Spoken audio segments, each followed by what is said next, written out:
Hi everyone, তোমরা সবাই কেমন আছো? আশা করি ভালো আছো। আজকের রেসিপিটা যারা বাটা বা ভর্তা খেতে ভালোবাসে তাদের জন্য। সেদিন বাজার থেকে কচি কচি ঝিঙে আনা হয়েছিল।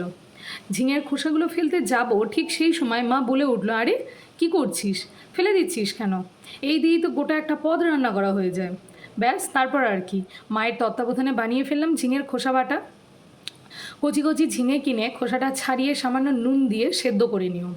আচ্ছা, ঝিঙের গায়ে যে উঁচু শিরগুলো থাকে সেগুলো ফেলতে কিন্তু ভুলো না। খোসাটা অল্প সেদ্ধ হলে নামিয়ে জল ঝরিয়ে ঠান্ডা করে মিক্সার গ্রাইন্ডারে দিয়ে তার মধ্যে ঝাল অনুসারে লঙ্কা দিয়ে একটা ফাইন পেস্ট বানিয়ে নিও। এবার কড়াইতে 2 থেকে 3 টেবিল স্পুন সর্ষের তেল দিয়ে তাতে কালো জিরে ফোড়ন দিয়ে 1 টেবিল স্পুন রসুন বাটা দিতে হবে। আচ্ছা, তোমরা চাইলে গোটা রসুনটাও কিন্তু খোসার সাথে একবারে গ্রাইন্ড করে নিতে পারো।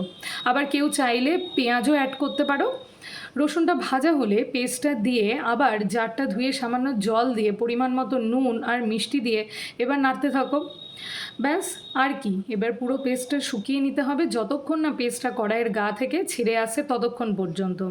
এবার ঠিক এই পর্যায়ে আসলে নামিয়ে নিয়ে গরম গরম ভাতের সাথে পরিবেশন করো। আর তোমরা চাইলে কিন্তু সামান্য সর্ষের তেলও ওপর থেকে ছড়িয়ে দিয়ে পরিবেশন করতে পারো। রেসিপিটা ভালো লাগলে লাইক করো, কমেন্ট করো, শেয়ার করো আর সাবস্ক্রাইব করতে ভুলো না। টাটা।